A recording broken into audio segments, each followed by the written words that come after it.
जय श्री महाकाल सभी साधक एवं साधिकाओं को मेरा नमस्कार।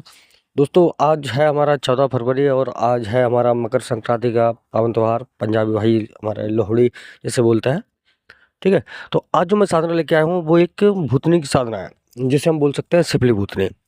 इस भूतनी की सबसे बड़ी अच्छाई ये है कि इसके साथ में कोई दुष्प्रभाव नहीं है। इस साधना को करने से आपको आपके सांसारिक जीवन में कोई दुष्प्रभाव नहीं पड़ेगा, कोई आपको हानि नहीं होगी।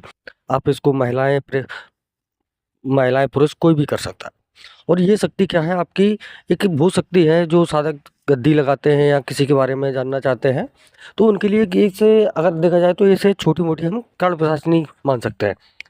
ठीक है, और जैसे मान लो जो साधक गद्दी लगाते हैं ना, तो कोई सामने वाला कस्टमर आया या कोई आया रोगी आया कि हाँ भाई हमारे बारे में ये जानना है, हमारा ये वस्तु खो गई है, हमारे ऊपर किसी ने क्रिया कराया है, तो ये कर्ण प्रशासनी की भांति हर एक बात आपको क्लियर रूप से बता देगी उस सामने वाले व्यक्ति के बारे में। तो इसलिए भी इस साधना को बहुत सारे साधक करते हैं। ठीक है, जो गद्दी वगैरह लगाते हैं। दूसरी बात, ये जमीन का आपका कैसा भी कार्य हो, जमीन का पॉइंट कैसे निकालना है, क्या क्या इसमें भोग लगेगा, कौन कौन सी शक्ति इसमें विराजमान है, हर एक चीज़ के बारे में और क्या क्या शक्ति ये भोग मांगेगी, तब ये जमीन का पॉइंट हम क्लियर कर पाएंगे।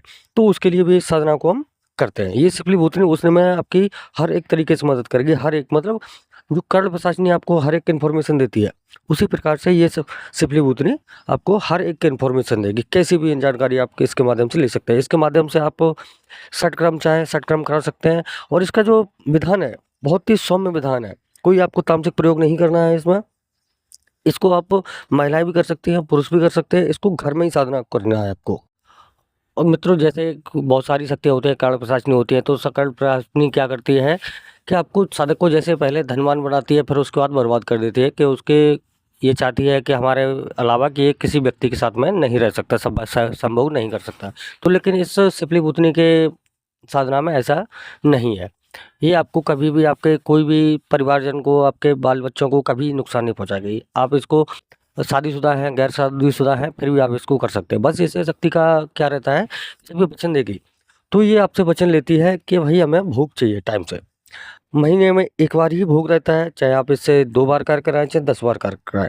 ठीक है, और इसके अब मैं बात करता हूँ इसके विधान के बारे में। और दोस्तों, जो भी साधक साधिका इस शक्ति को साधना चाहते हैं, साधना करना चाहते हैं, हमसे गुरु दीक्षा लेके या इसका ट्रांसफ़र चाहते हैं या किसी अन्य शक्ति का ट्रांसफ़र चाहते हैं, वो भी हमसे संपर्क कर सकते हैं।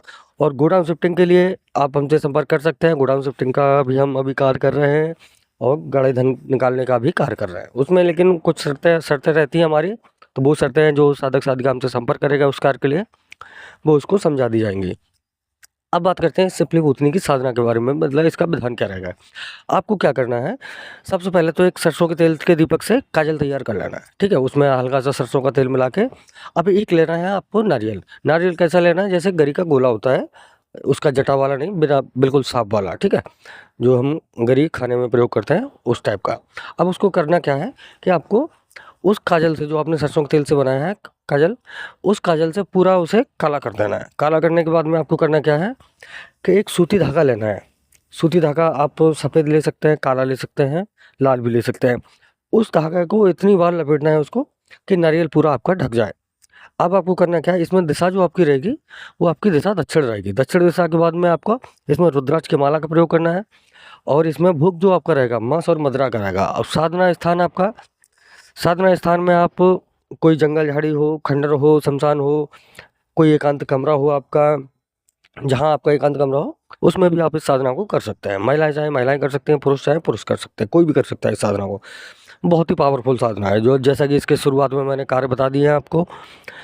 अब आपको करना क्या है, दक्षिण दिशा की ओर मुँह करके बैठ जाना है। एक लकड़ी की चौकी लेना है, उस पर एक सफ़ेद कपड़ा बिछाना है या फिर काला कपड़ा बिछा सकते हैं। काला कपड़ा बिछा के एक आपको चावल की ढेरी लगानी है। चावल की ढेरी पे आपको ये आपको रख देना है। चावल की ढेरी पे आपको ये नारियल रख देना है, जो आपने गरी का गोला काला करके उस पर धागा लपेटा है। उसके बाद सामने आपको एक लोटा जल रखना है। जल रखने के बाद कोने पे एक घी का दीपक जलाना है, गुलाब के फूल रखने हैं थोड़े से, और इसका पंचोपचार पूजन करना है। पंचोपचार पूजन में आपको केवल भोग नहीं देना है, बाकी सब पूजन करना है जैसे पूजन करते हैं अपना, उस प्रकार से पूजन करने के बाद में आपको सुरक्षा घेरा इसमें अति आवश्यक है। बिना सुरक्षा घेरा के ये साधना ना करें। ठीक है, कोई भी साधक साधिका हो, और ये आपको आपको और आपके परिवार को कभी हानि नहीं पहुँचाएगी। जैसे काल पिशाचिनी लास्ट पे पहुँचा देती है, लेकिन नहीं, इसकी साधना में ऐसा कुछ भी नहीं है। और इसका जब चाहें आप तब इसका मतलब छोड़ सकते हैं शक्ति को, वो भी वचन लिए जाते हैं इसके माध्यम से। और उसके बाद में आपको करना क्या है कि जो लकड़ी की चौकी है उस पे एक घी का दीपक जलाना है, और भोग में आपको मांस और मदिरा का भोग देना है। थोड़ा सा मांस ले सकते हैं 1-2 पीस, और थोड़ा सा मदिरा का। और इसका रुद्राक्ष की माला से आपको रात्रि 11 बजे 10 माला जाप करना है, कोई विशेष माला जाप नहीं करना है आपको। और ये शक्ति केवल 3 दिन में आपके पास आ जाएगी, और किसी आप विशेष मुहूर्त में, विशेष पर्व पे अगर आप इसको साधना करते हैं तो बहुत ही जल्दी आपको ये सिद्ध हो जाएगी। तो जैसा कि मैंने इसके सारे कार्य और इसका साधना विधान बता दिया है आपको, तो जो भी साधक साधिका इस साधना को करने में इच्छुक है, तो वो हमारे स्क्रीन पे दिए गए व्हाट्सएप नंबर पे संपर्क कर सकते हैं। मिलते हैं अगले वीडियो में, तब तक के लिए जय श्री महाकाल, जय महाकाली।